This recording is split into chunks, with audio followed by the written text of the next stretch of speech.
What we are most afraid of ahead of the NFL season for our fantasy football drafts. That is what we're going to talk about today. We're going to go through some of maybe the things in general that we were afraid of happening, maybe as players that we're potentially overexposed to. Shawn, I'm going to check with you in a moment because I think I have somebody that you really like that is now my highest drafted player, and it is at an astonishing level that I have found that I have drafted him up to this point.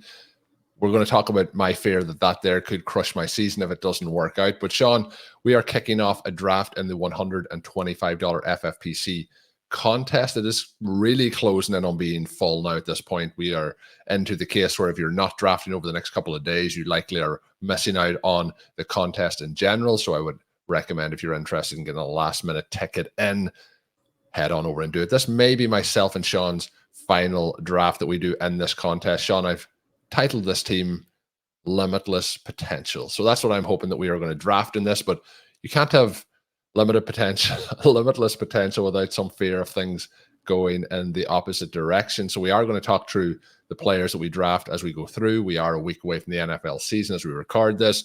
I'm excited to do this one, Shawn. Hopefully you're excited too. We did draft Justin Jefferson in the first round. We are going to make our second round pick. Then we'll start talking about some of the things that maybe we are afraid of. Shawn, I'm going to let you guess who my most drafted player is before we make this second pick. I am going to do the disclaimer. It is not Greg Dulcich. It's not Greg Dulcich. Who is my most drafted player at this point of the offseason and will remain my most drafted player? There is no way I'm getting out of this this number. This is particularly on the FFPC. Particularly on the FFPC, huh? I've thrown that in just to maybe make you think it's a tight end and put you under a little bit of extra pressure.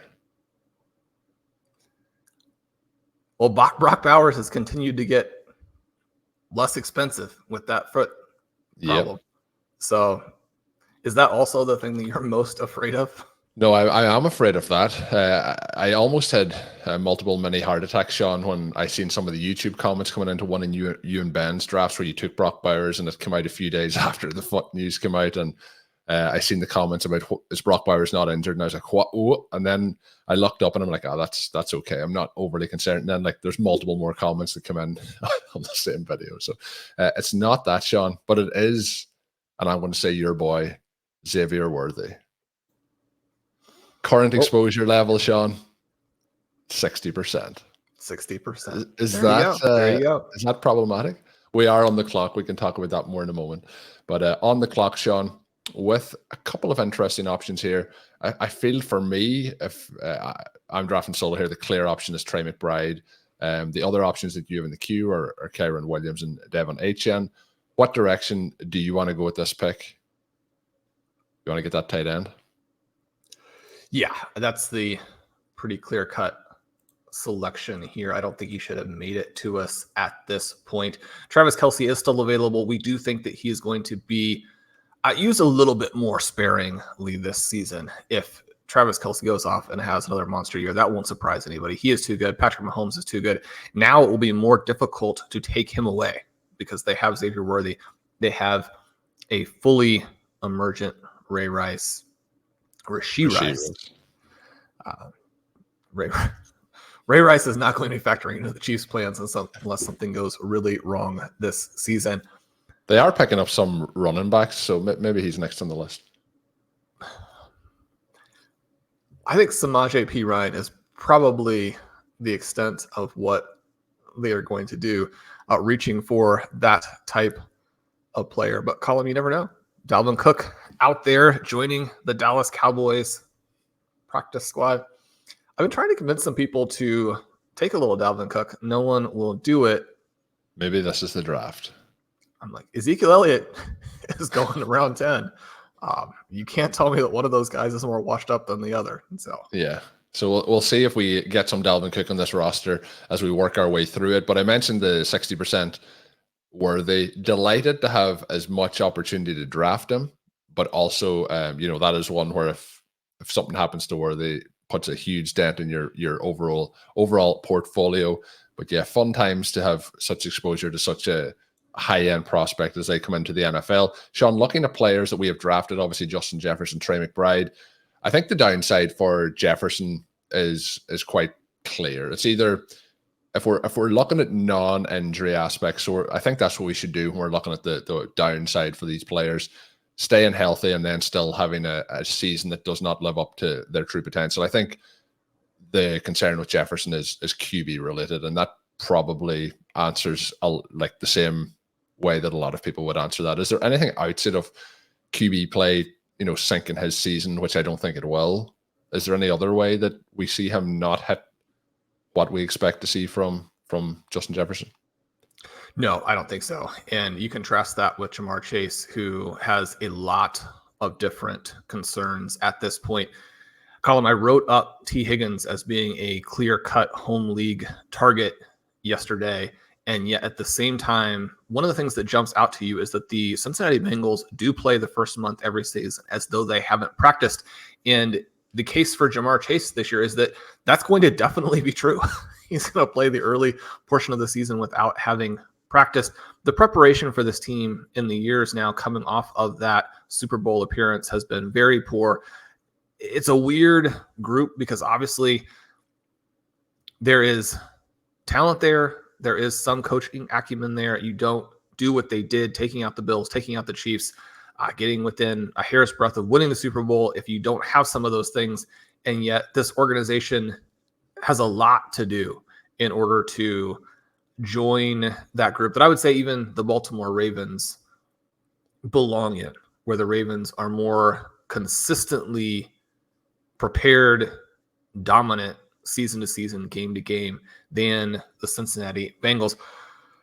The concerns that you articulated there for Justin Jefferson, Sam Darnold, I think he's a worse QB than people realize.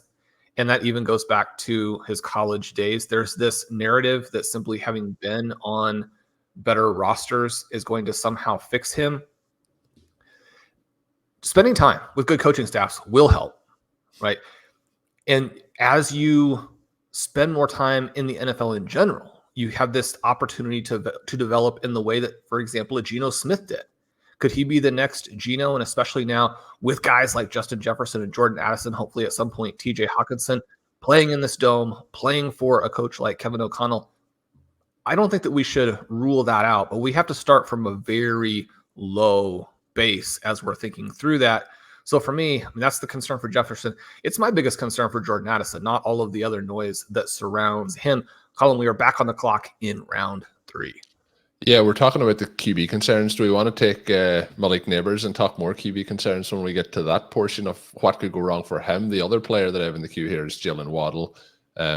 Both, I think, fun ads. I would probably lean Nabers based on, it opens us up to, those Chiefs wide receivers with the week 6 bye, because we do get Jefferson, and then we had the opportunity there. Waddle would have been week 6. And I think just trying to limit those early crossovers is what I prefer to do. And Shawn, I mentioned 60%.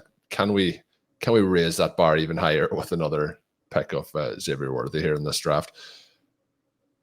Let's talk about Nabers before we talk about McBride. A lot of what you talked about there in terms of the, if somebody's a poor quarterback and if they just don't develop that area of their game and it doesn't lead to the team being able to have a successful offense and move the ball, a lot of that again falls into the bucket of Daniel Jones. I think Daniel Jones is a better quarterback than Sam Darnold, but I don't think that that's completely, set in stone. So we have seen the preseason, a lot of concerns there. We've seen previous seasons of Daniel Jones. We've seen flashes where it picks up. You would be hoping that Malik Nabers comes in and there's a huge volume aspect, like we'll see with Justin Jefferson as well, that may, paper over maybe some of the quarterback efficiency issues. But a lot of the same stuff you talked about there with Jefferson is going to fall here on Nabers as well. And I guess you could also say that he's a rookie and maybe it takes him longer to adapt into the NFL. We haven't seen him do it at that level yet. Yeah, one of the things with Daniel Jones is he's sort of alternated good and bad seasons. He hasn't been that healthy. He hasn't been surrounded by elite weapons until now. He came out, and one of the things that I think people forget is that he had a very promising rookie season back in 2019, and then that 22 campaign where he led them to a playoff victory again, despite arguably the NFL's worst receiving core. I mean, those are big positive signs. And that 2022 season is the reason that he was able to sign the much maligned contract. Now, he came back out last year and played extremely poorly before the injury. And now everyone assumes that he's done. I think it's a fair assumption that he is not an above average NFL QB, and you probably shouldn't pay that. If you're going to get that type of production most of the time, you want to do it on the cheap and build an elite team. Have both things where you have both poor quarterback play and a lot of money invested in the position. Having said that, in the boat that they're in, I think that it can work. So for me, my biggest concern is actually that Malik Nabers is not the guy that I think he is, that once the season starts, he'll turn into a little bit of a pumpkin, that maybe you don't have the route running ability that you need to beat NFL corners, and that the manufactured touches are not going to be enough. We wouldn't be taking Malik Nabers so often if we thought that was the most likely thing, but that's the concern for me, is that he is going to be developmental in a way that maybe Marvin Harrison is not. And you do have that slow start to the season. You're looking back, week 6, week 7, week 8, and thinking, well, I expect him now to blow up, but there are other players at that price, because we're paying a lot for Malik Nabers. At that price, we could have gotten early season production and late season production. We wasted some value by making the pick when we did. Yeah, so we're Trey McBride. This is going to be the next name up here, and we're 2 picks away. I think, Shawn, with maybe we'll hold off until we get to our pick on the clock, because sometimes these picks can go in quicker. George Kittle does go off the board. There's one more pick before us. We have had one team, Shawn, in the 10th spot that has started off with 4 running backs, which is interesting. We'll see how the rest of it develops there. We have the 2 wide receivers and the tight end. Some of the names I have in the queue here: T. Higgins, Tank Dell, Rashee Rice. Is there any other names that you want to pitch in to the queue to be in that conversation? And is there any of them that are standing out to you as the clear must-draft guys here? I know another one that you really like in this range is Stephon Diggs. Yeah, I'm pulling up the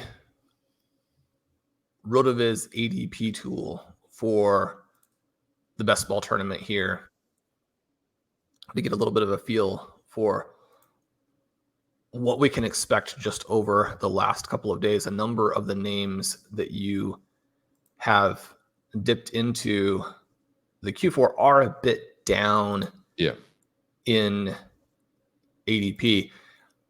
Having said that, the names in between don't really pop out to me. We're not drafting a lot of Mike Evans. We're not drafting a lot of the quarterbacks. This could be DJ Moore is probably the one that's in that category of not the most exciting, but could take him. Is there another part you were going to say there before I interrupted? Well, just DK Metcalf would be the other name that is perhaps a little bit interesting. You can balance out the exposure to Jackson Smith and Jigba a little bit in that way. Colm, take your guy. Yeah, I clicked it. I didn't want to have a situation, Shawn, where we didn't click it. So this one I did click on. We get DK Metcalf. I think that's a fun balance out on the JSN picks that we have been adding to this roster. I feel it gives you a little bit of front-loaded points in case some of the concerns that you mentioned there with a Malik Nabers takes a little bit of time maybe to get up to speed in the NFL. So adding him in there is a fun pick. As you mentioned, the players that I mentioned, most of those guys, not most of them, sorry, some of them should filter back in. Maybe a Diggs, a Flowers, a Dell, T. Higgins makes it back to us. This has been an interesting draft so far, Shawn. We will, as we go through it and catch up on the players, talk about some of the teams. We do have 2 separate teams. I mentioned the 4 running back start. We have a 3 running back Kelsey start, and the team in 1 so far is Christian McCaffrey, Mark Andrews, Kyron Williams. So they could go into another running back draft. The 2 teams who drafting beside us, Shawn, are 3 wide receivers, 1 tight end, and the team in 11 is 3 wide receivers, 1 tight end. The team in 3 is 4 wide receivers. So this is a fun split of how this draft is going to progress. Trey McBride, Shawn, he is obviously somebody that we have talked a lot about, even last season. And it took that a little bit of time to get last season going. And then Zach Ertz obviously gets moved on from the Arizona Cardinals. You talked a little bit already about the fact that Marvin Harrison may be more NFL ready than Malik Nabers. And that could lead to a situation where last season Trey McBride was clearly the best target on that offense. This year, it might be a situation where he is the second best target in this offense, and he has to cede some of that volume to a Marvin Harrison. What is the downside here? And we've talked about quarterback concerns for all these players so far. Kyler Murray has not shown the same play that he did early in his career over the last couple of seasons, and obviously there's been injuries involved in that as well. What's the downside here for Trey McBride? You mentioned Kyler Murray, and a lot of the numbers for him look pretty good. He also had a season where he supported DeAndre Hopkins at a high level. I think that you have to emphasize those things and not just, default to what you have witnessed and say, I don't think this guy can play. But Colm, I've got some reservations as an Arizona Cardinals fan, someone who lives in Arizona, watches all of the Cardinals games. This to me is not a QB who gets the job done with his arm. And anytime that you have a hybrid quarterback like this, you are going to lose some passing volume. Now, Ben and I have debated on stealing bananas a little bit, how much we think that's going to be. He's less concerned about it. I did a big piece on David Njoku, working through the strengths and weaknesses of his profile, what Deshaun Watson might do to him. Anybody who is interested in looking specifically at tight ends and how the hybrid QBs for them could make a difference or not in terms of their volume, that piece is out there. I do think, though, that between Harrison and then the Cardinals are not necessarily one of the teams that is particularly well covered, and yet we're under the impression from camp observers that Michael Wilson, Greg Dortch have been fantastic. At a certain point, especially when this is a dynamic run scheme, James Conner had the best running back numbers in the NFL last year in Sports Info Solutions points above average stat, which includes basically it breaks down the EPA value for players and distributes that among the teammates based on their charting. They had James Conner as the best running back in the NFL, just ahead of Jaylen Warren, just ahead of Don Achane. They're going to run the ball. I think you've got meaningful volume concerns for Trey McBride at his price. That's all very, very fair. And I think for people listening, we're kind of doing the devil's advocate thing. We're obviously very bullish on these players as we draft them, but you do have to go in with that open mind as things can go wrong, may go wrong. And when we're looking at building out the roster, trying to build in some of those contingencies to help with that. Shawn, you were absolutely spot on in terms of the players getting back. Tank Dell or Stephon Diggs did not make it back to us, but both T. Higgins and Zay Flowers make it back to us, so they're very interesting. Is there one of those that you want to go for here? Or is there, I like to ask this always, is there another name? But I think for me, these are the two clear names at this pick. Well, we did get some other names on the last one, but this is T. Higgins, right? Let's do it. So Higgins, every time at this price, he is one of the feature players in my 10 biggest upside values. So when you think about that phrase, I'm looking for upside, right? We're not just trying to take someone who we're looking at the projection and saying, oh, this guy's going to squeeze out a little bit of extra volume value for you here at this price. You go to your home league, you're getting ready for your draft. You're thinking, how do I put this team together? That article looks at how you can build a team, get great value, but as you're getting value, you have huge upside for the individual players. Higgins, someone who the first 3 seasons in the NFL, very encouraging, especially when you consider some of the injury elements, some of the elements with Joe Burrow. Two of the elements that really affect, I think, people's perception of Higgins is the injuries, but also the games where he's been active and hasn't played. So he's basically killed a roster spot for you those weeks. Those are impossible to kind of deal with, where you would rather he was inactive and didn't play.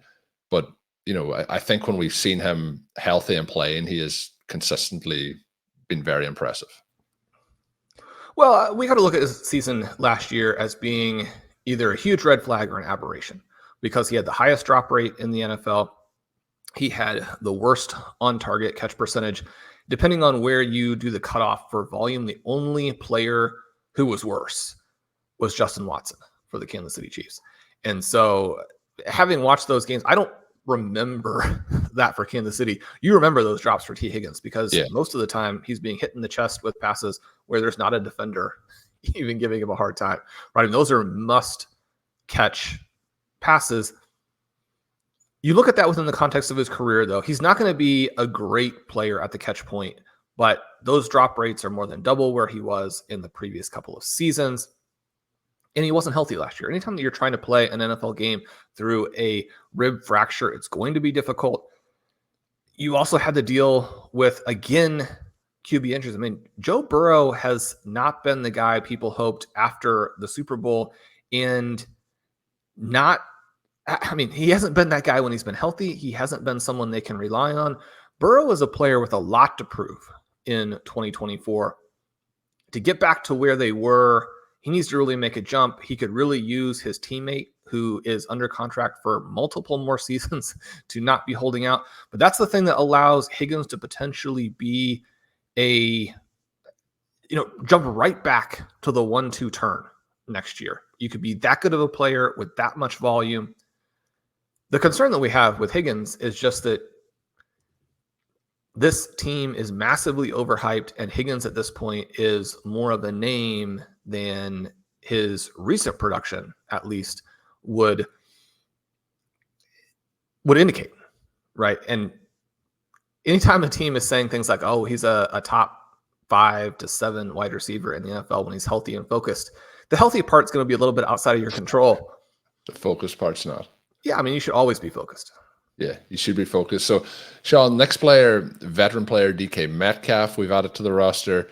Again, has been somebody who some seasons we've been more in on others based on his ADP, but we have been on the JSN side more this season than the DK Metcalf side. But when we look at the veteran tier wide receivers going there, Devontae Adams, Mike Evans, for example, even a DJ Moore or down to Michael Pittman, I still do like having Metcalf on the roster. I think he has considerable upside, but I do think that we're looking, as we move towards that, age curve and potential age cliff for a veteran wide receiver, we may be looking at drafting we mentioned balancing exposures based on how the draft has gone. Brock Bowers is after going off the board.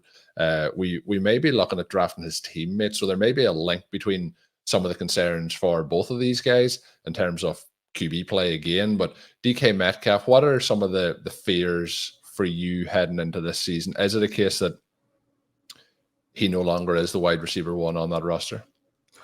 I mean, I think there's a very real chance that he's not. But for me, this pick allows us to highlight the other guy, right? When we're thinking about what are we most afraid of for the 2024 season, the thing I'm most afraid of is that JSN is not going to be the player that we've been promoting. And so, Colm, as we kind of build into that element and are one pick away, I wrote a really long piece about this. The takeaway for me is that the 3 receiver teams can work if you have things that are fairly straightforward and obvious. If you have excellent QB play, if you have a lot of volume in your passing game, if you don't have a lot of touches that are taken by the tight end. And, Noah Fant has been getting a lot of publicity this season. He's being drafted incredibly early for someone who has not factored in to NFL passing attacks ever, right? I mean, this could be a team where we get that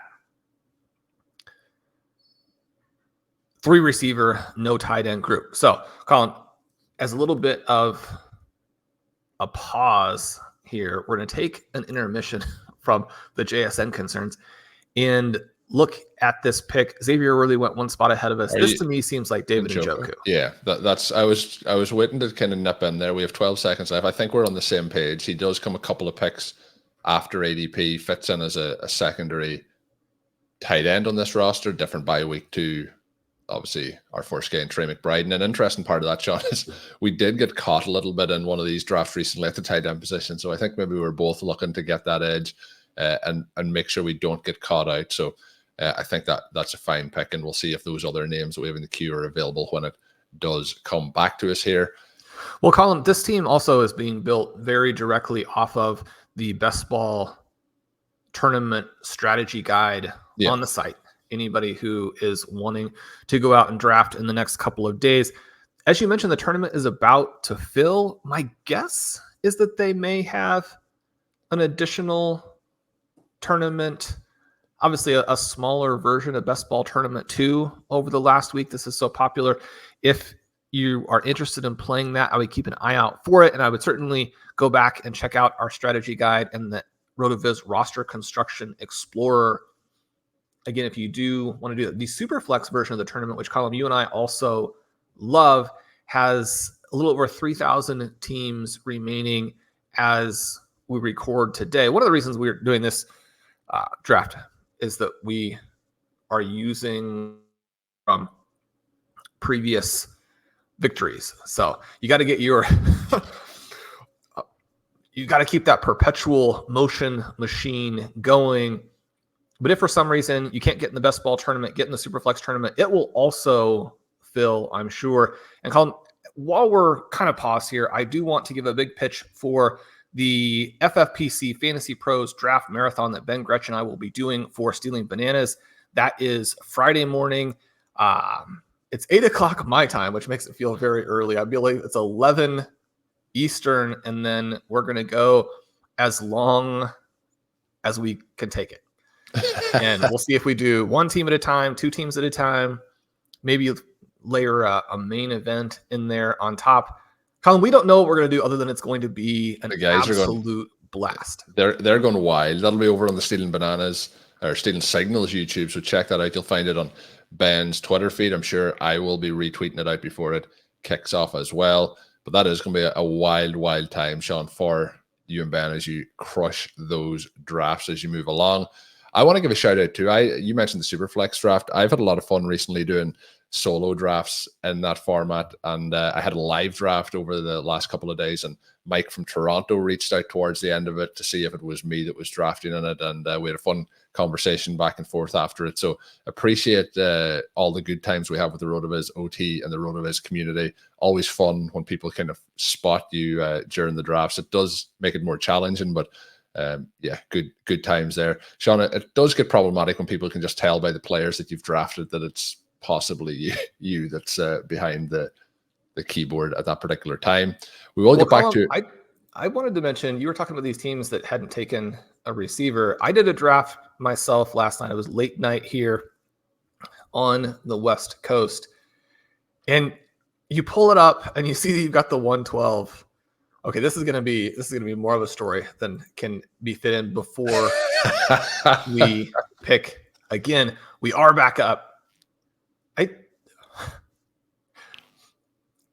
Every time we get to this point in the draft column, my question, just generally speaking, certainly for you, for the listeners, we'll probably get some great comments on YouTube about how he's not one of the top two start. I mean, do people realize that Jayden Reed scored 200 plus points last year on way less than a full workload? And is good.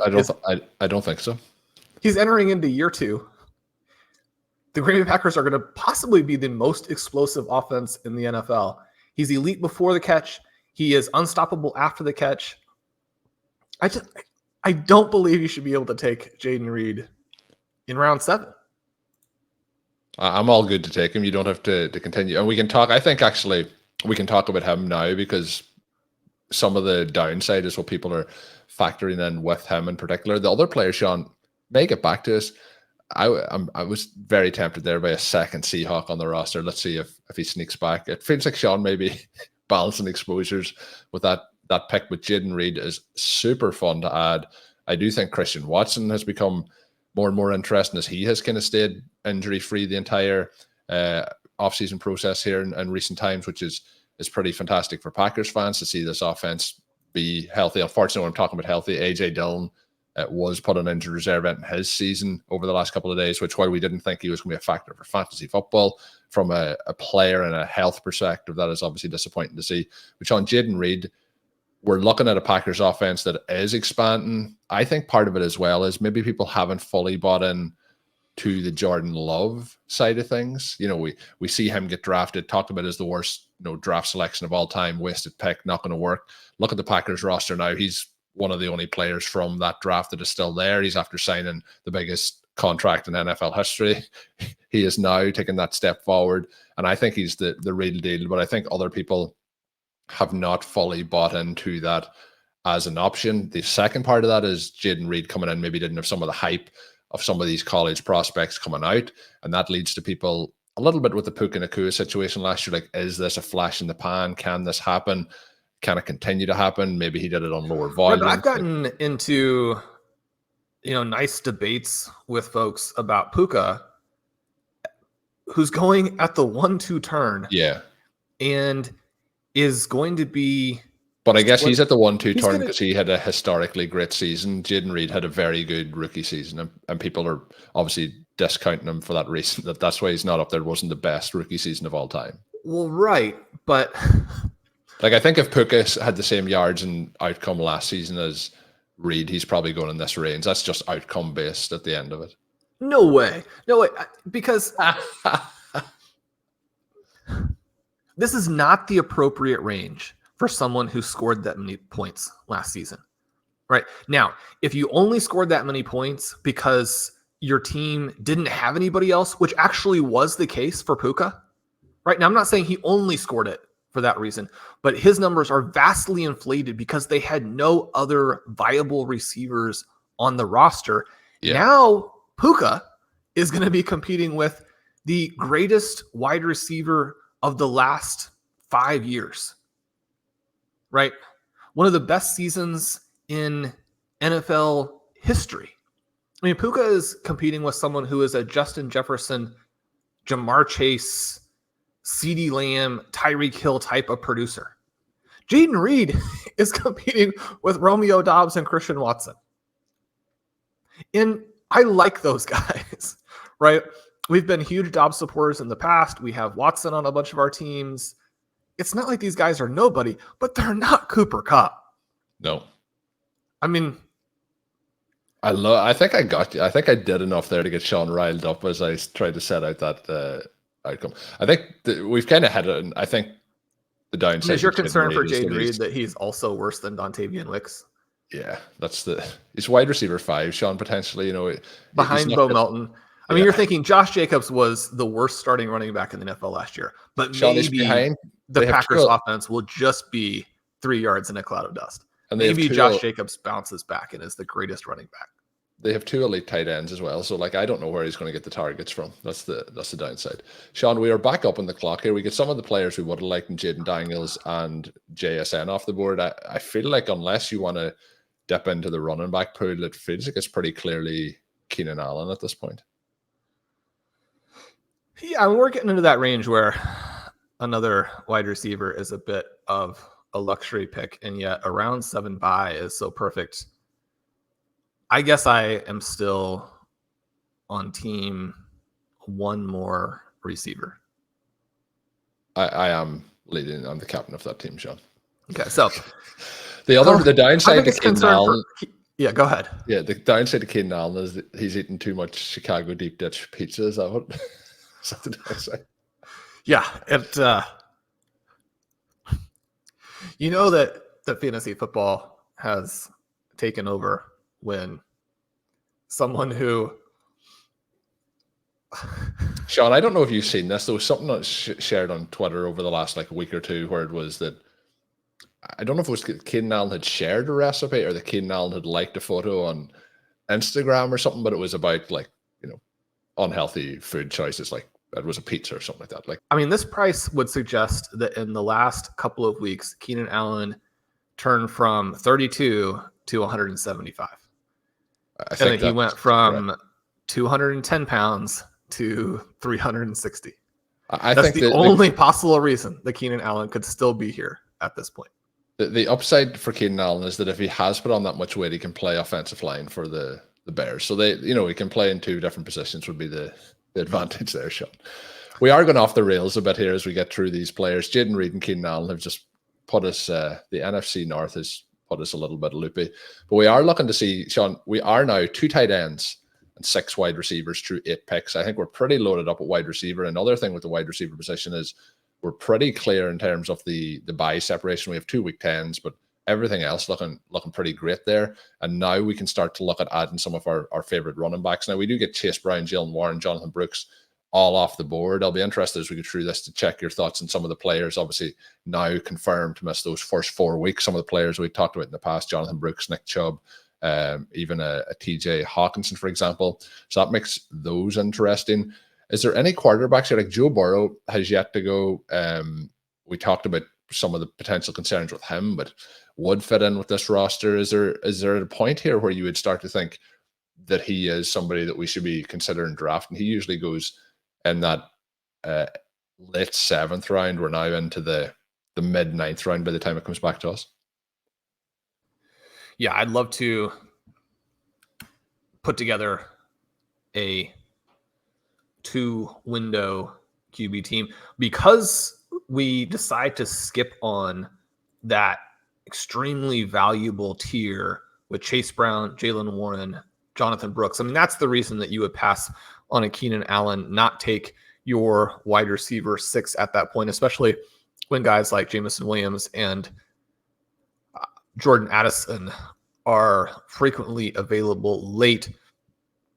You want to be pretty careful about thinking that you can simply draft a bunch of running backs and then that will win the whole tournament for you, that none of that will make any difference. I want us to keep in mind, both for ourselves and for listeners, that running backs do matter. You do have to score running back points, and simply drafting a bunch because it's best ball is not going to fix the problem of total production. That being said, if you're into a range where the running backs don't separate, don't do anything more for you than guys later will do, there's no reason to get to this point, panic because you haven't drafted a running back already, and pass on the clear-cut best value, which Colm is Joe Burrow. He does make it to us at this spot.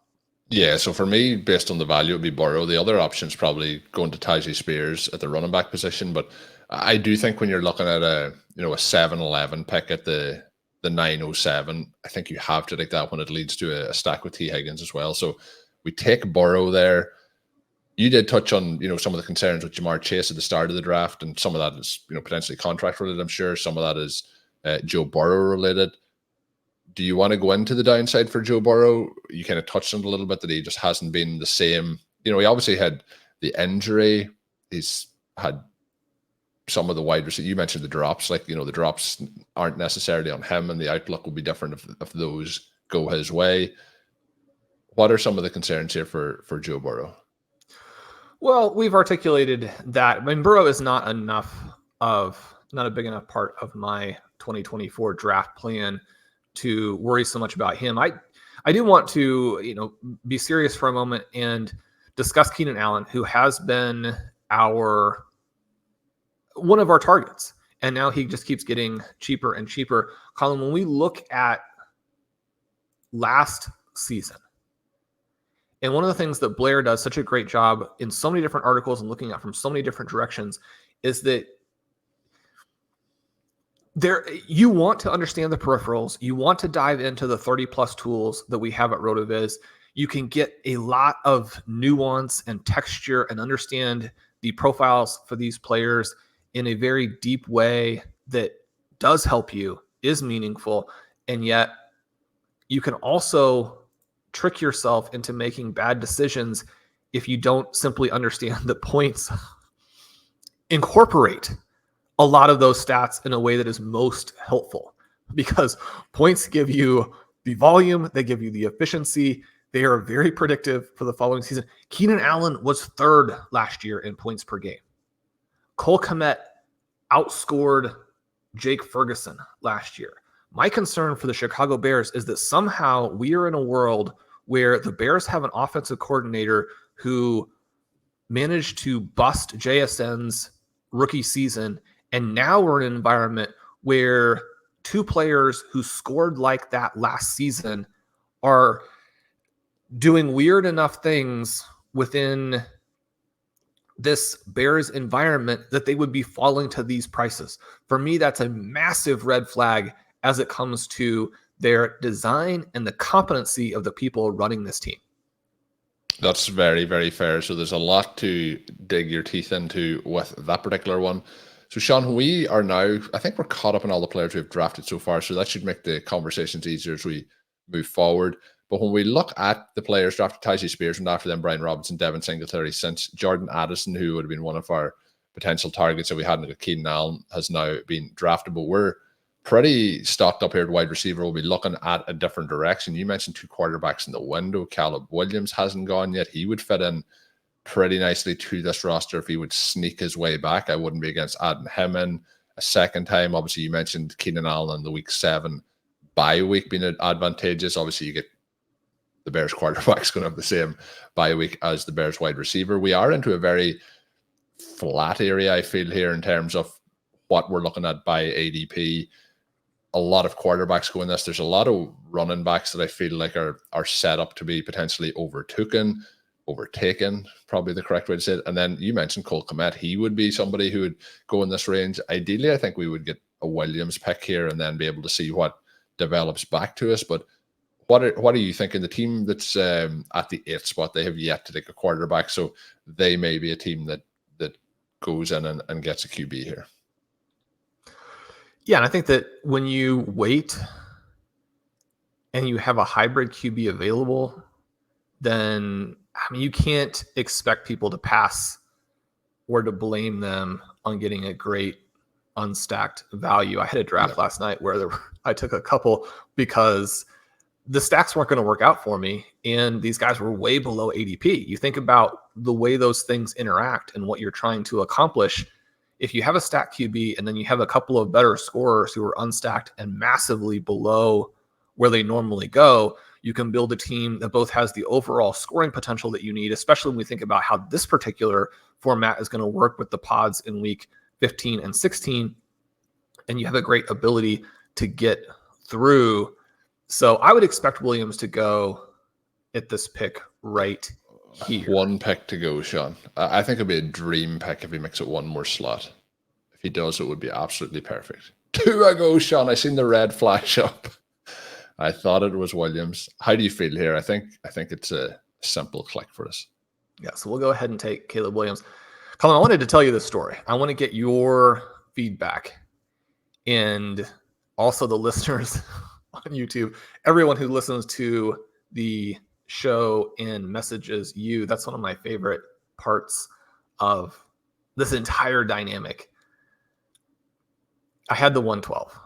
Colm, do you have a particular preference for how you're playing the 112? We've talked a lot about Garrett Wilson, but frankly, Garrett Wilson doesn't solve your problems because he's not going to make it to the 112. Yeah, he doesn't get there.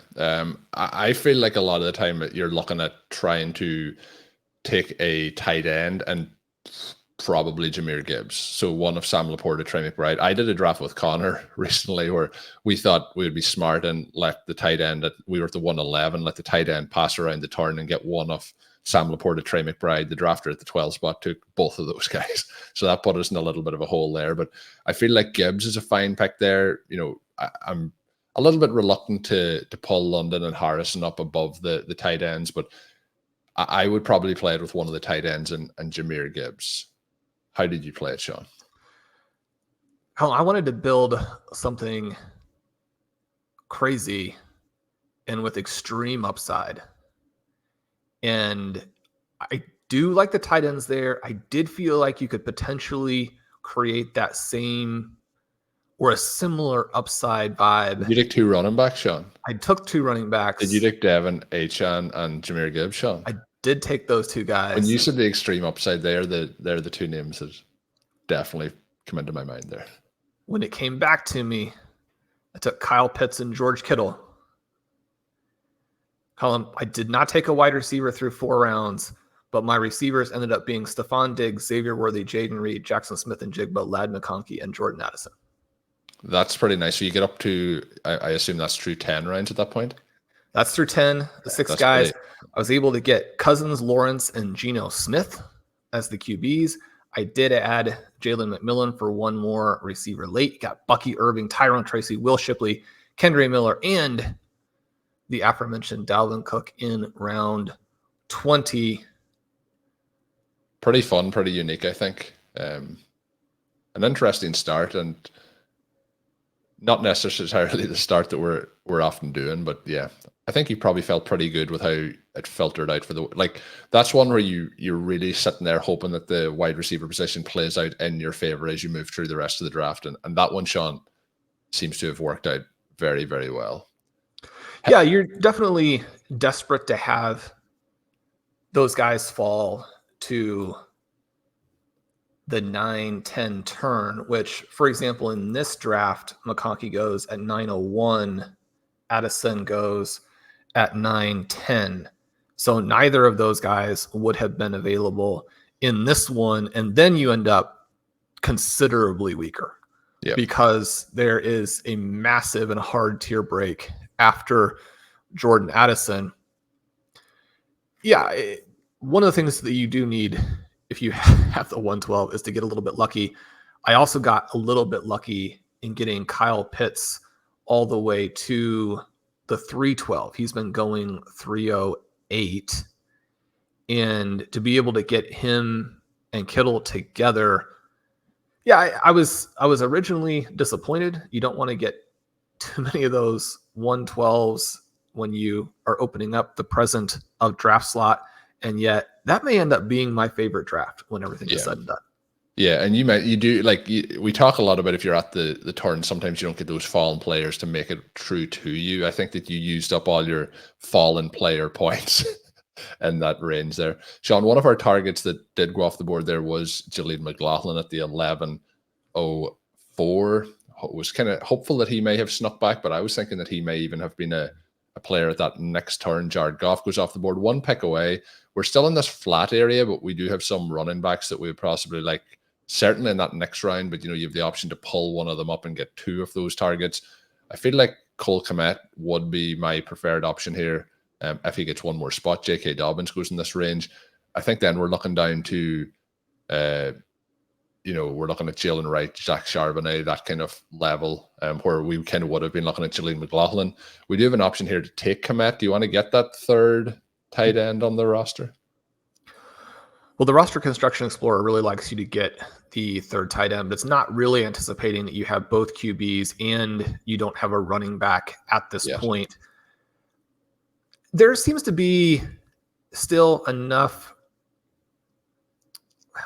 open-endedness about what Kamani Vidal's role is going to be that when I think about how often Cole Kmet falls deep into drafts, and I'm thinking about the potential for J.K. Dobbins to be the guy with the Chargers, that's probably the direction that I would go, but I'm certainly open for either path. I'm good. I'm good to go with the Dobbins route. I don't think Komet gets through to us. He is, even with the fall, usually going tight end 16 in the early 11th. He's now into the middle 11th, but we've seen tight end go a little bit different in this. We've seen Hawkinson fall some spots. We usually have the 11th round being Komet, Conklin, and Musgrave. We have none of those off the board, so maybe some of them make it back to. I feel like when you have McBride and you have Njoku, it's not an essential pick there that you have to get him. If you only had one of those guys, maybe it becomes more of a priority.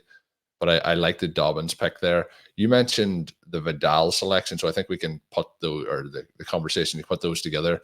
Is the downside here for Dobbins that he is, not near his previous athletic best, and he can't hit those highs that he would previously, and then he gets into a job share with the rookie and potentially gets phased out? Is that the kind of ultimate downside play here?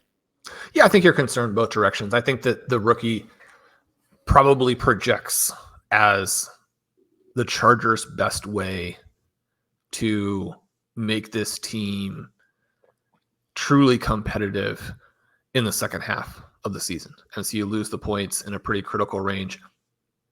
There's also the potential that this is not a committee, that they come out and it's just Gus Edwards. Gus Edwards was still available when we make the Dobbins selection. He has been the best value now by ADP for a long time.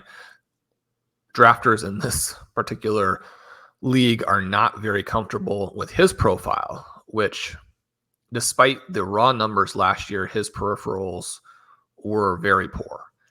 And so you consider where these guys are. I mean, part of the thing with Dobbins that gives you some enthusiasm is just that they don't seem very worried. They haven't felt the need to. There hasn't been any rain reports of struggling, needing time to have his ailments kind of recuperate a bit more. And it just seems like it's a regular off-season outside of any injury history. Right. And one of the things that we do know is that these guys come back from the Achilles tears and they think they're okay. But then when they go out and play, you're just not an NFL athlete anymore.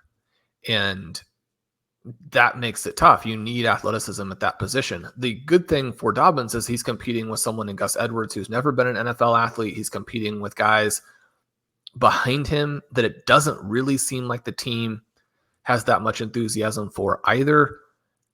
Their expectation for what they would get from the running back position seems very low. And that's interesting, right? Because they want to build this dynamic rushing attack, and yet the emphasis is on the offensive line. It's not at the running back position. Maybe that will work. Justin Herbert is absolutely fantastic in a good environment. They've been raving about him. One of the things that's been a little bit surprising, at least in the drafts that I have been in, Ladd McConkey has fallen consistently. He's someone that I thought was overvalued, and perhaps you can just say, well, I mean, Shawn, what are you pointing out as being weird if he's simply falling to the evaluation that you have kind of always had on him? But when you think about the different scenarios there, and certainly when you think about the raves that Herbert has been generating when he's been able to practice, I think the lack of practice for the starting QB has really knocked down the enthusiasm for McConkey, simply because you don't have nearly as many practices where people are raving about the passing game. You don't have all of this focus on the Chargers passing game during the time period that you do have a lot of enthusiasm for other teams, as we get these glowing practice reports, out of almost everywhere. And so that has knocked him down. Given where we currently are, he's someone who, when he falls, I think should be a target, right? You get a little bit of your exposure now at a price that does work for you. Colm, we've got tough decisions because we did lose Jaylen Wright, who would have been a very fun pick, giving us some upside. Cole Kmet does come all the way back. Again, I mean, Ben and I had a draft where he went tied in 27. So anytime that Cole Kmet falls, it doesn't shock me. I like a lot of the backs here, but I don't know that they're difference makers. At the same time, again, we talk about how you only have one pick in every round. Sometimes you have to start adding guys, even if they're not your favorite. Yeah, so the thing is, we have Tyler Algier and Bucky Irving, Braylon Allen. I've added Charbonnet to the queue. I don't have to have Cole Kmet would be my argument, and I'm very good with adding him at this price, but I'm also okay in passing Shawn and getting Algier here if we want to do that. Sorry, I clicked on Irving. I think Irving was going to be. I'm sure. Shawn's sorry there is very genuine. Shawn, that's sorry. I thought you were going to say Irving. I have Irving above Algier. I think that when we're thinking about winning this tournament, I want to click on a guy in this range where I don't feel like an injury is necessary for him to be the starter and the star down the stretch. Algier is fantastic. I think you should be adding him to a portfolio. If we had more guys, I would like him better because we wouldn't be relying on him to perhaps be the starter. There's no way that Tyler Algier ends up playing ahead of a healthy Bijan Robinson. That's very fair. I think it's more likely than not that Bucky Irving at some point in this season will play ahead of a healthy Rachaad White. And if he doesn't play ahead of him, tell me what the downside scenario here for Bucky Irving. Or Shawn, is there just no downside? All upside? Well, no. Anytime that you have as much exposure to Irving as we do, certainly as I do, you're concerned that your evaluation is just built on, not that it's wrong, but that every time that you go back and check it to make sure that the evidence is there and you come back and find that it is, that you push yourself one more step down the path of thinking, of thinking this play is definitely going to work. You have to get this guy in every league. And there's nothing that's definitely going to work. There's nobody you have to have in every league. And so if part of your concern is that you continue to go back and double check, and you create this loop in which instead of becoming more humble and more conservative with the play, you just keep getting more aggressive with the play, and you no longer are benefiting from as much of what the upside would be. And then, you open yourself up to the injury. But beyond that, it's this idea that even though the Buccaneers have come out and said consistently that Irving is a perfect fit for what they want to do, and Rachaad White needs to get better as a running back, that he's also someone who's been in the league for a couple of years, is entrenched within this team. And that part of what they're talking about is that these backs are not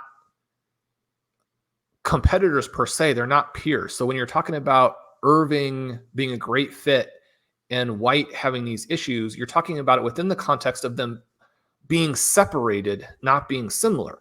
Well, if Rachaad White is separated from Irving and then he makes some of these adjustments and gets better and is also a good receiving back, and you can be a 3-down back and you get off to a fast start, my concern would be that Rachaad White puts up 25 points in week 1 and then has created a much better moat for himself as we look to the games and the months that come after that. If he has a huge performance in week 1, if he backs it up in week 2, you could be starting to look at weeks 13, 14, 15 before we start to get meaningful production from Bucky Irving, which would be somewhat catastrophic. It would be disappointing, obviously. So we have added J.K. Dobbins and Bucky Irving, Tyler Algier with 1 pick later, Jordan Mason, Shawn, who is moving up all the time, goes at the 12, 11. Then we get Ezekiel Elliott, Ty Chandler, and then Kamami Vidal did get drafted. Obviously, when we took J.K. Dobbins, we weren't going to make that same selection, but that drafter now, Shawn, is Kenneth Walker, Chase Brown, Jaleel McLaughlin, and Vidal, which is a nice running back room to put together there from the 4th spot. My clear target here, and you can kibosh it if you want, Shawn, would be Zach Charbonnet if he makes it 2 more picks. I have noticed when we've done drafts recently that you've kind of said that there's other options you can get in that same mold as you move through the draft. Is he somebody that you're not clicking as much? He does make it back to us here, and he is sliding down at this point. Well, this is right, about a round after his ADP. Yeah, so he's going mid-12. We have a shot at him here in mid-13. At this point, I think you've got to look at him pretty seriously. I guess my question would be, if we think that he's a better play than Braylon Allen. Now, ADP suggests that Allen may come back. I think that we probably want to take Charbonnet first. He's a good mix in here. For me, Charbonnet is one of these players where you picked the running back in round 2. You've made that commitment as a franchise. You're probably a little bit disappointed in what he actually is. The concern that I had last season was that you're talking about a guy who had to transfer, who had this big 4th-year campaign. Those things are red flags when you're also not a fantastic athlete. It looks like a situation where your numbers are inflated by playing in the Chip Kelly offense. Having said that, there is a benefit to simply having been an early pick for your team who is big and is a high-value touch type of guy. The thing that the Seahawks like about Charbonnet and that fantasy managers should like is that he is a north-south runner who will hit the hole. He will push the pile. And by pile, I mostly mean that if you make contact with a couple of guys in the secondary and you get slowed, he's going to pick up some more yardage. I don't think he's going to, just like almost all NFL backs, if you run into a wall at the line of scrimmage, you're going to mostly go down. So you have that element. He's got the soft hands. He's a better receiver for a big back than most of them are. Kenneth Walker is a bit of a wild card because he's got these amazing hands where he makes highlight catches. Whether or not he's actually an intuitive receiver where you could get him into a big receiving workload is kind of a separate question, and I don't think one that's necessarily been answered for the positive. He also is the most dynamic running back in terms of running all over the field. His broken tackle rate last year was incredibly high. He's got the sub 4.4 speed. The new coaching staff seems to have a much bigger gap between these two guys than the previous one did. One of the things I was talking a lot about last year with Travis Etienne and Kenneth Walker versus Tank Bigsby and Charbonnet was that the incumbents were both special players. The backups were viable NFL players. That's a meaningful gap, even at the running back position. And the guys who are merely viable NFL players were going to be less experienced. And so you have two different things that creates a gulf between the starter and the backup that probably would create a volume situation that was different than what ADP was telling us as we went through those final drafts. Travis Etienne and Kenneth Walker should have been higher. Charbonnet and Bigsby should have been lower.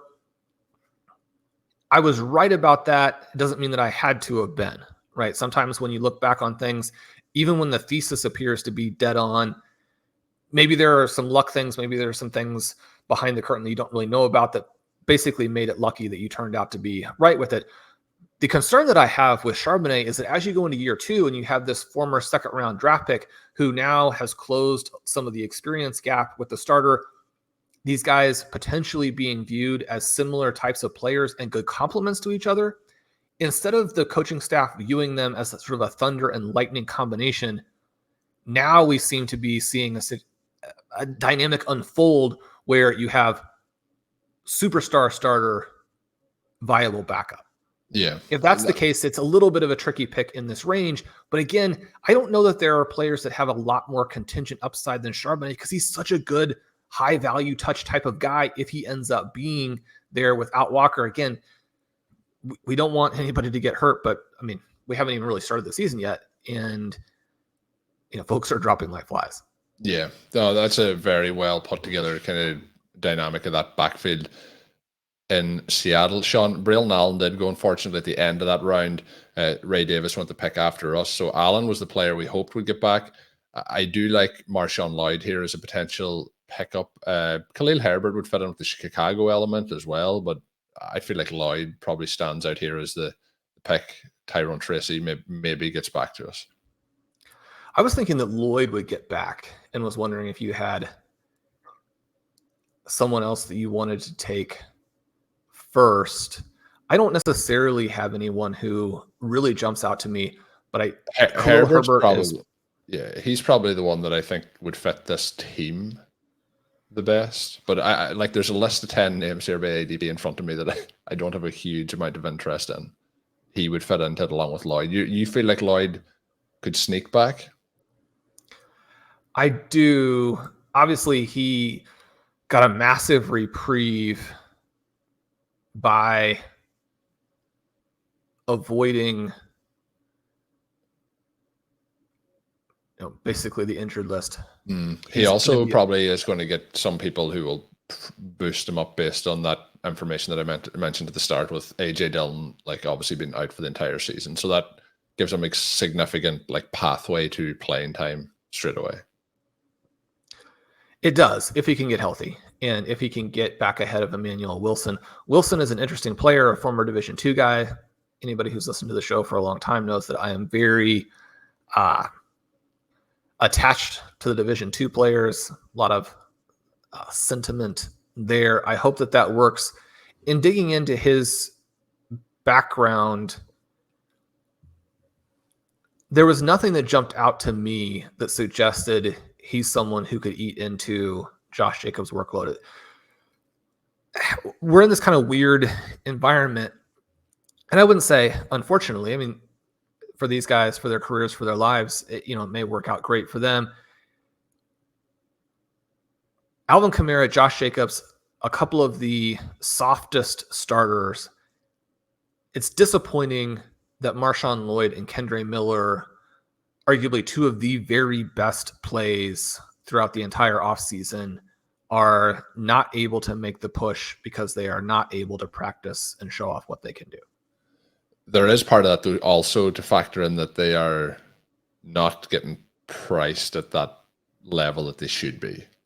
So if you can draft them at, this reduced price, if he was to come back to us, I think that opens the door, to give you a significant advantage in these leagues for when they become healthy and are able to play. Obviously, Kendre is a different story due to the coach's outlook on him. But yeah, I think they're still both interesting. I think Lloyd's very interesting with the Packers and the way the situation has to not just develop there, but that obviously gives him a little bit of a boost.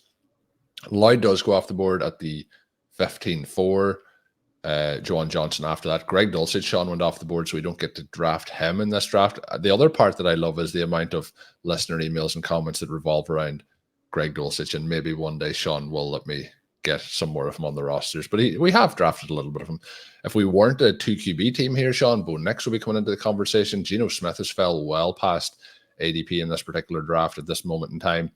Mike Gesicki is there if we wanted a tight end, but I don't think that's the need unless it was a case that Tyrone Tracy did go. Tracy here is the pretty clear one that I hope gets back to us now at this point. Shawn, is he the one that you want to make this one more pick? Yeah, I would love for him to be there. We do already have a week 11 bye, and yet... Well, we kind of were set up if we had taken Lloyd at that... Oh, Tracy went there. Now we're in the hopper, Shawn, here to make a selection. Is there a player outside of Gesicki that you want to get at this spot? We have names like Leggett, Ben Sinnott. Then we're going down to Wendell Robinson. You could add in a Justin Fields potentially if you wanted. Obviously, I think he'll fall in this draft. I guess my lean would probably be to go ahead and get Geno. I don't prefer that when we have the 2 window QBs. We already have that game set up the opposite direction, but this would give us a little bit of additional floor. It would protect us a little bit from that QB injury. If that game shoots out with the Bears taking a big lead, we would have... I think that's fair. Yeah, I think, and we have DK as well, so I think that's and Charbonnet. So I think that actually sets up quite well for the Seahawks element that we can backstack that. It gives us a lot of value, Shawn, at the quarterback position. We haven't had to pay anything in terms of price. We got all the QBs at very flat points of the draft. Just for reference, we are at the 1507. Geno Smith in general, and this here particular format over the last week has been going at the 1403. So it is another round discounted quarterback. So I think we've done very well at the position. I didn't highlight it when we took Caleb Williams, but he was a round after ADP. Joe Burrow was almost 2 rounds after his ADP. So that has worked out for us well at the quarterback position, although, Shawn, that wasn't our priority preferred pick. Those 3 quarterbacks as well, all separate bye weeks, opening up some potential windows there for more points on a weekly basis based on having the 3 options. That obviously settles us now at a 3 quarterback build. I was thinking we would sit at 2 QBs, but fair point that Shawn made based on how the draft sat at that moment in time. A little bit of a dagger though, Shawn, to miss out there on the running back position, as Shawn now fills the queue with some options here for us moving forward. We have 5 picks remaining. We're up to 4 running backs. We probably want to get to 6 RBs here, Shawn, I would imagine, with the room we've put together. Wide receivers in a very strong position. Would be nice to add 1 to 2 tight ends, but again, with having the 2 elite ones, if we can only get 2 to 3, I think we would be okay with that. How do you feel about the running back position, Shawn, with those 4 names and having missed out on some of those priority targets that we would have had throughout that particular run? This is a great draft because it does illustrate the trade-offs, and it illustrates the element that you love to talk about, which I think is so important for drafting, which is that drafting back to front.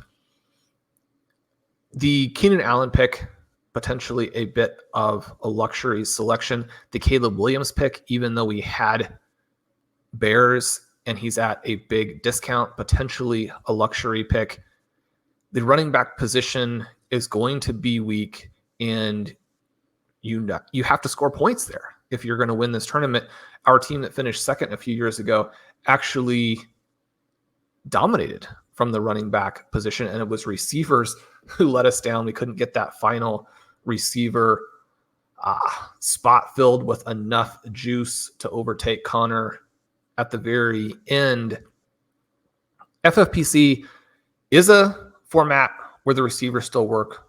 The BBT strategy workshop looks at how if you get those 6 in the first 10, you're set up very nicely. And yet I've seen a lot of 0 RB-ish builds where I didn't think drafters got the overall mix right. Either too many receivers or not enough tight ends to go with the receivers, or they passed on QBs unnecessarily, or the running backs that they took didn't fill out the room properly. Now, again, some of that is going to be personal preference. We may see one of those teams win. It's a very dominant approach. That's kind of working back around to saying I wish that our team was a little more potent at the running back position. Yeah, and that is fair. The one that, really looking through it, the one that you would change would be the Allen pick for, let's say, Chase Brown. That's probably the conversation we're going to have at the end of the draft, if that is where we would have changed it and how the rest of it would have played out. But then, to get the discount of Burrow, like there's so many things that we can say didn't work out maybe at the running back position for some of those picks, but we also have had a lot that has fallen very favorably to us throughout the draft. So we are back on the clock. We've got a QB run. Young, Jones, and Fields have been drafted in those last couple of picks. We are back up, Shawn. I'm going to leave plenty of time here, 40 seconds, to allow Shawn to filibuster.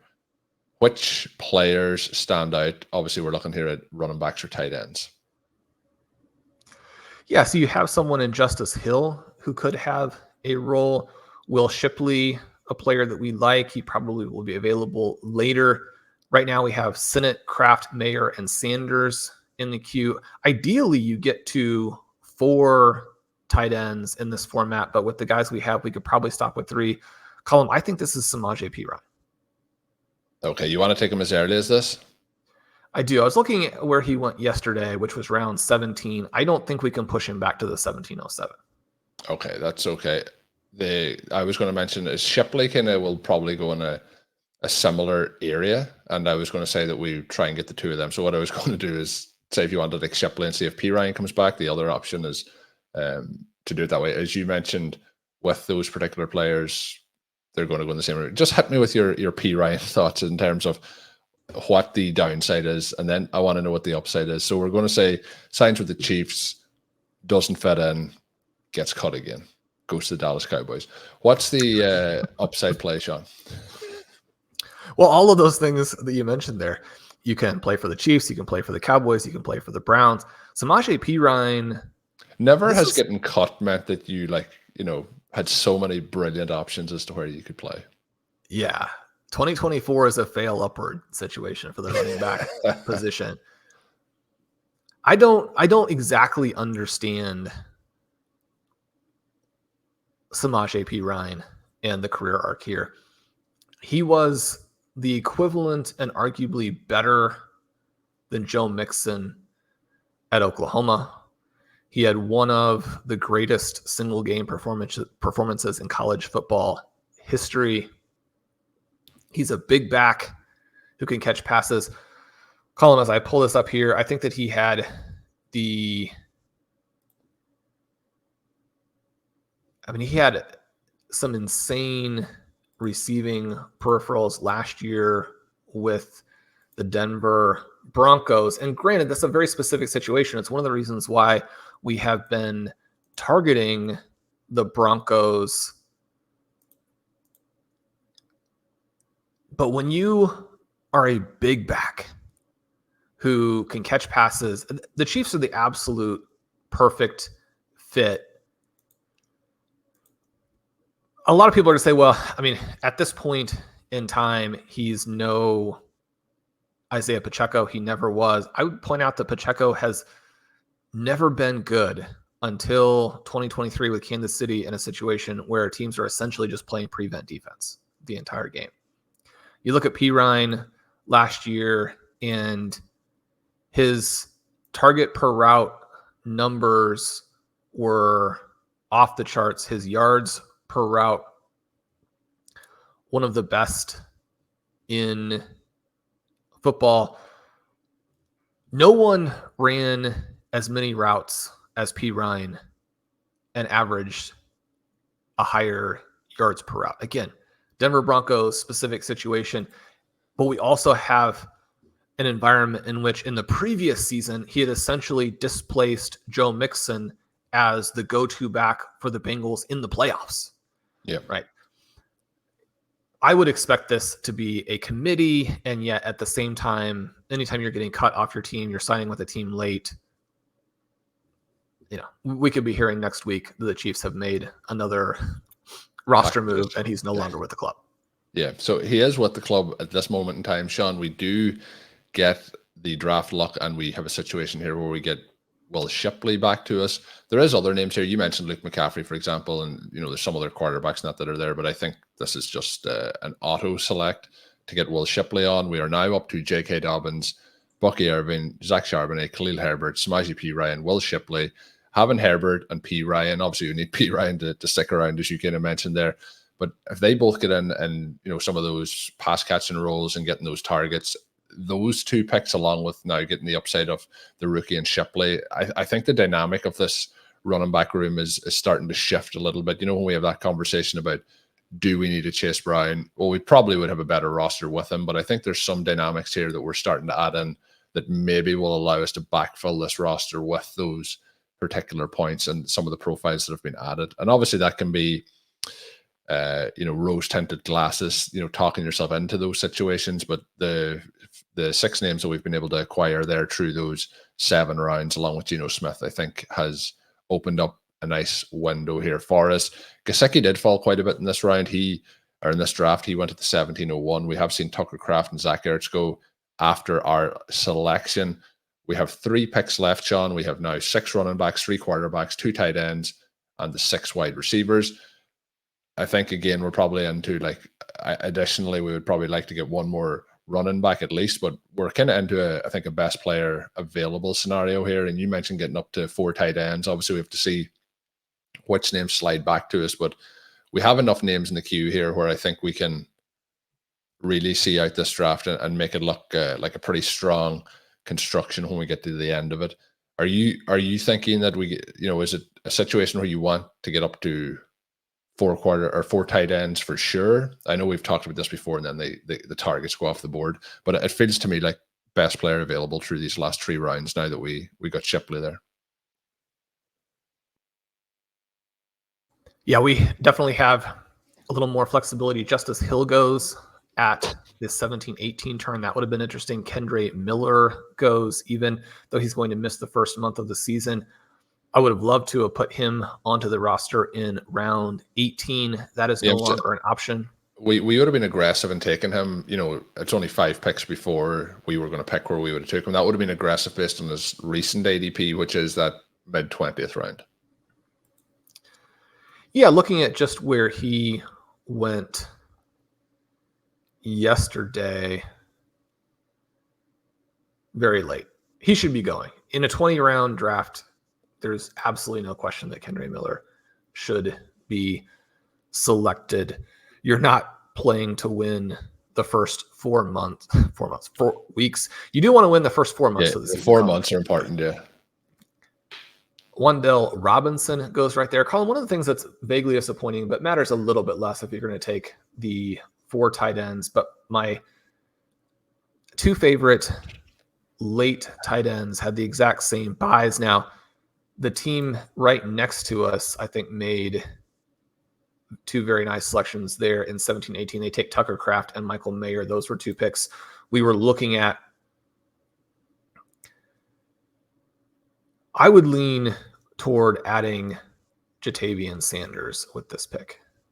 Yeah, he will pair up with Trey McBride for the bye week, but I think when we look, we're at a flat zone here. I think we take him and see what comes back, because this is the range that we get into limited options for the tight end position. So we add him. The names available now by tight end are Hayden Hurst, Dawson Knox, Theo Johnson, Gerald Everett. Then you're down to Daniel Bellinger. So I think we want him on the roster and we take him there. We'll see what potentially comes back to us now in these last 2 rounds. It is a little bit hard. Theo Johnson, Shawn has added to the queue. He's another week 11 bye, which makes it a little bit tricky with 2 already added in there. But we'll see if he gets back, then we can have that particular conversation.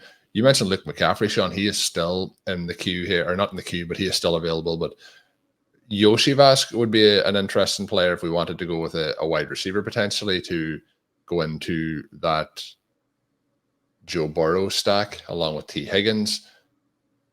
I'm just kind of waiting to see how it plays out here. Dylan Lowby is available, will be another week 10, but we could add that in to the roster. And then we're looking at you mentioned Emmanuel Wilson earlier for the Packers, Isaac Guerrero. They usually are players that are available. Shawn, somebody we drafted a couple of days ago was Carson Steele. Is he kind of, is there still some hope that works out, or do you think it's, Perine kind of crushes some of his opportunity here? It's not good for him, but if you're talking about a deep draft like this with the 20 rounds, I think you can put both of those guys on there. And if you got good prices on both of them, which you would because they are inexpensive, then your chances of hitting on one of the two, I think, are fairly decent. So we would continue to sort of monitor his availability. I'll go ahead and add him on there. Colm, as a big Green Bay super fan, what are you hearing? What are you feeling about Emmanuel Wilson coming out of Packers camp? Is he going to play some in these first games? Is he going to be an early season standout? I feel like what they're probably going to do from a team perspective is lean on Josh Jacobs. As much as Shawn, we don't want to do that, I think that's the way it kicks off. And I think the rookies and behind then are going to get their opportunities. I think he's going to be, depending on health, obviously, for Marshawn Lloyd, I think he's going to be the clear third option. Have you higher expectations for him than that? I think that, and as much as we're going to be disappointed in the opening weeks, I do think that they're going to lean on Jacobs as the lead back. Yeah, I think it's going to be Josh Jacobs all the way. I think he is going to have one of the highest workloads, highest snap shares of any back in the NFL, probably leading the NFL in that category. So if you have a good Jacobs exposure, you've got to be over the moon currently. Now, whether he can turn that into yards, into points is a little bit of a different story, but we expect the Packers offense to be dynamic. It's going to be very different than the Raiders. So even if he's the same plodding back, the different offensive context is very meaningful once you get up to that extremely high snap count. Yeah, so but I just think that we're going to see it be 3 or 4 weeks in before we start to get those guys really working. And I do think at that point, probably leaning on Lloyd getting the higher end of the share between those two. We are back up on the clock, Shawn. We, again, back to the same names that have been in the queue for the last few rounds. Well, the player you haven't mentioned that really jumps out to me is Marvin Mims, right? You get the Tim Patrick release. You get the impression that they've been hiding some of the things they want to do with their offense, that part of Mims not playing a lot related to that he's still their splash guy. He is the week 17 off of our quarterback, Joe Burrow, and our receiver, T. Higgins. That's kind of what I think we have to do to pull the trigger to get to 7 receivers here. Let's do it, Shawn. I feel like I've pitched Marvin Mims in multiple drafts over the last 3 weeks, and we've bypassed him. So this is the perfect time for Shawn to say, I wanted to draft him all the time. We just didn't come back to us. So we get Marvin Mims onto the team. We get up to 7 wide receivers. Yeah, I felt like the wide receiver was a story that had already been finished on this roster for Shawn. So we get him. Interestingly, well, that was the case. But I mean, we're looking at this here with Mims as wide receiver 83. I should say 84. He goes 1 pick after Troy Franklin. I do think that Troy Franklin is going to have a good back half of the rookie season. Troy Franklin's ADP, though, is the last pick of the 20th round. And I know it's only a round and a half, but I was kind of surprised to see it flip in the way that it did. Their Mims usually goes in the early 18th. And so drafters are not as desperate for receiver in this format, but I do think that Mims should be clearly going ahead of Jalen Hyatt, even though I like Hyatt, clearly ahead of Noah Brown, of Jahan Dotson. Jordan Whittington is odd because it's really hard to see a scenario where there would be volume there behind the 2 stars, and he's someone who didn't produce in college. There's a bit of a reason for that, in that the Texas Longhorns were loaded. But I think Mims should obviously be going ahead of him as well. Malik Washington right ahead of that. Interesting. We like Wan'Dale Robinson, but you go back into the round previous, Mims should be going ahead of Greg Dortch. Dortch is a very good reality player. He's going to be a key part of that Arizona Cardinals offense if they're going to be competitive to win the NFC West. It's a lot harder to see how that would work in fantasy, because if Dortch is a viable fantasy player, things have really gone wrong for the Arizona Cardinals, which they could go wrong. But you look then, Tyler Boyd, more of like around 23, 24 pick in the 2024 season. Jermaine Burton. Burton is a little bit like Troy Franklin, where if you take a longer view, the second half of the season, he could really be something. He has flashed in the preseason, unlike Troy Franklin. And yet everything coming out of Bengals HQ is that he is buried. So especially when someone has a couple of big names in front of him in Chase and Higgins, when you weren't an early draft pick, when you weren't a target earner in college and more of a vertical play. I mean, vertical plays will work in best ball, but you still have to be on the field. The same thing could end up being said for Marvin Mims. You guys picked somebody who wasn't on the field last year. It hasn't been on this field in training camp. So, why do you think that's a better pick? Yeah, we'll see. Mims had a very good prospect profile. He did score a touchdown on a design play in a preseason game. I like him in this format where you're not going to have to decide when to play him, because I do think he's going to be a big play and touchdown component to the Denver Broncos season. Yeah, and I've been drafting a lot of Mims throughout the draft process, which is obviously a lot cheaper now than he was, even a month ago. And again, it could be one of those elements of, we've talked about some of the preseason parts where, somebody's not playing or they're in reduced snaps. It would be very interesting if it's a case that he is one of those names that were maybe not out there as much as people would have liked, but it was for a specific reason. I guess we'll know that in, the next kind of 2 weeks as the games start to happen on the field. Shawn, you've been talking about Emmanuel Wilson. He does go at the 20.02. There isn't any real tight end options that we're looking at here. I felt like one more running back is, what the roster needed. So we do have Lowry, Guerrero. You mentioned about possibly adding Carson Steele to a P. Ryan roster. So the three of them are available. You had Wilson in the queue, but he has since gone. But it kind of opened up the door that we should get one of those in this last round. So taking Mims there was a really nice add to the roster. So I'm really liking how this team has turned up. We'll have a quick recap after to talk about that Keenan Allen pick. That's probably the one area of decision looking back on it. But out of those three names, who is your priority? Now that Elijah Mitchell is on injured reserve for the rest of the season, how much more does that factor into, wanting to get Guerrero on these rosters? He was somebody you were trying to get on rosters even prior to that. Yeah, the rise of Jordan Mason kind of balances that out, but losing Mitchell, they also move Cody Schrader, and they're staying back from the Missouri Tigers, who played at my alma mater, Truman State University, prior to being an SEC back. He is now with the Los Angeles Rams. It does open things up for Guerrero. Colm, my question for you would be, do you want the third stringer for the 49ers? Do you want the starter for the Dallas Cowboys? Do you want the receiving back for the Las Vegas Raiders? Or do you want the superhero from the Kansas City Chiefs? Shawn, you've set them all up so well. It's a very difficult one. I'll defer to you on Dalvin Cook. That's usually not somebody that I'm looking to add in here. I would probably lean to Guerrero based on the week 9 bye. But if you want to go Dalvin Cook here, I won't stop you having Dalvin Cook. So we probably should have gone with Dalvin Cook.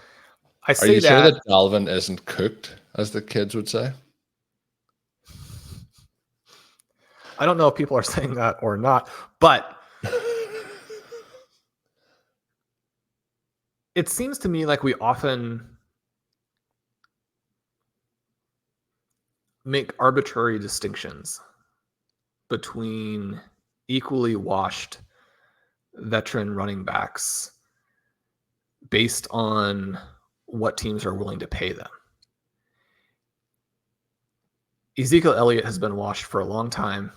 He was brought in to be the starter in Dallas that gives him a head start.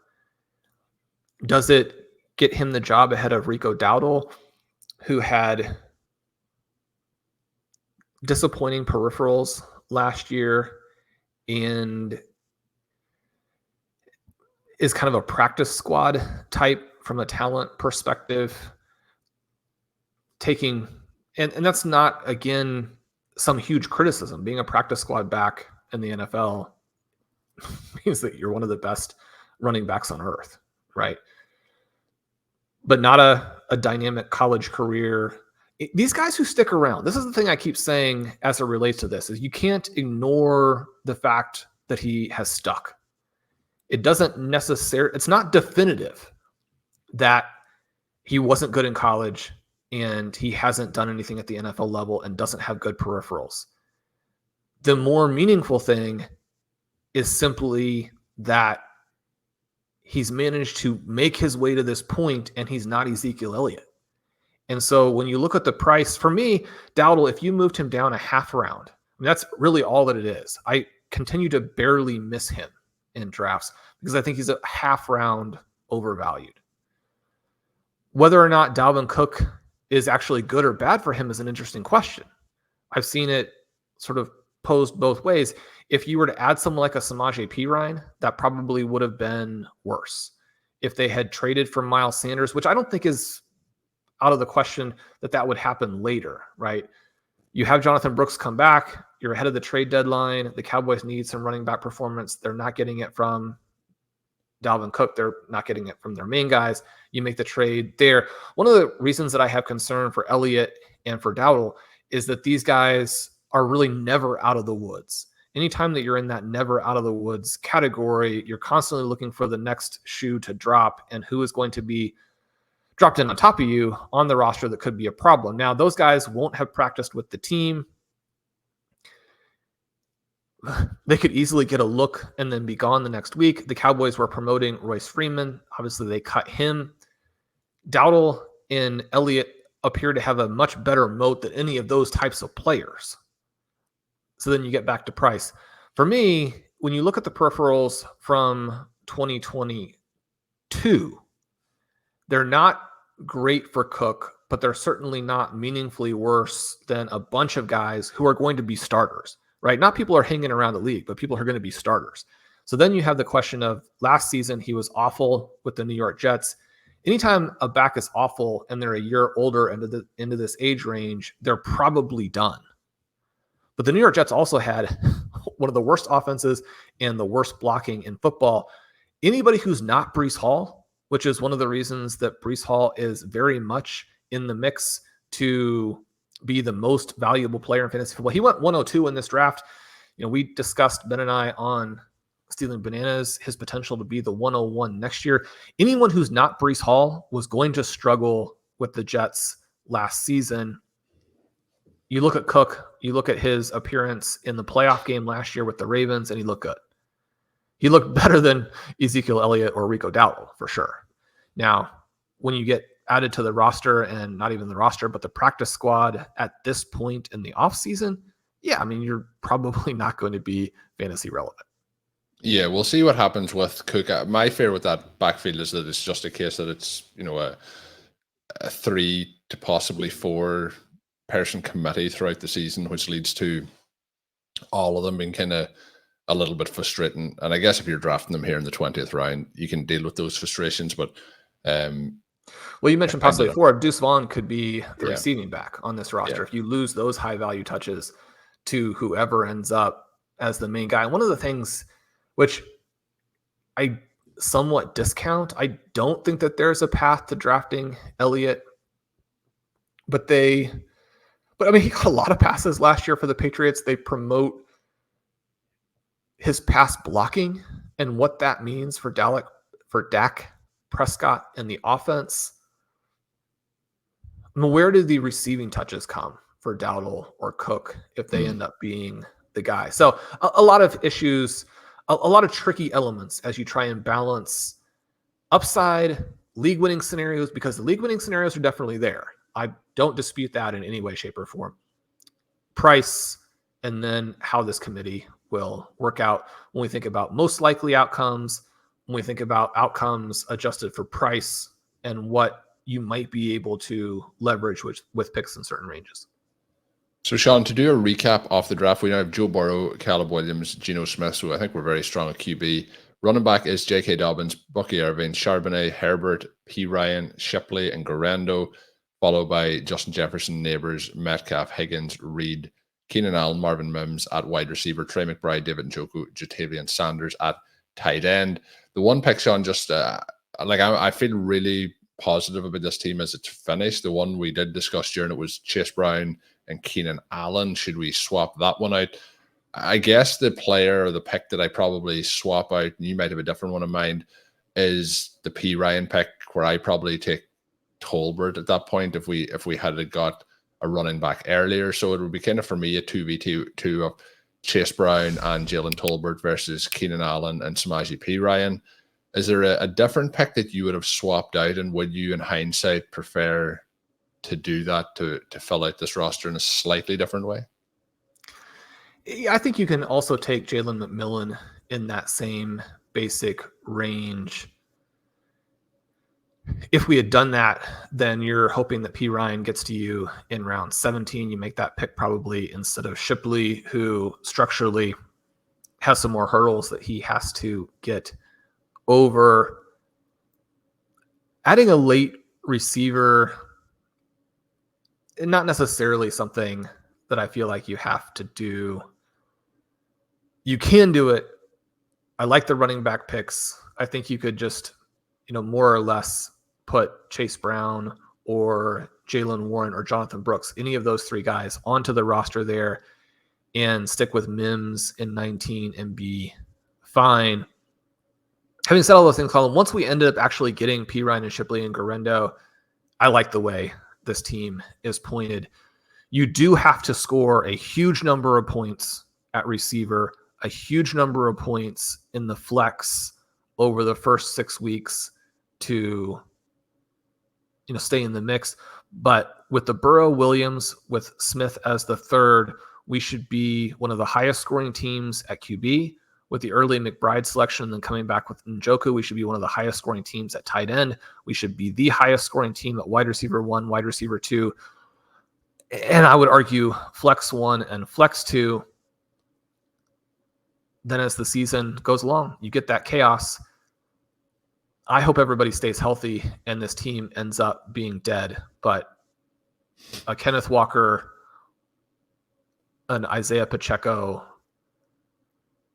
a DeAndre Swift, certainly a Saquon Barkley, a Christian McCaffrey injury, and it's going to be hard to beat this team in the playoffs.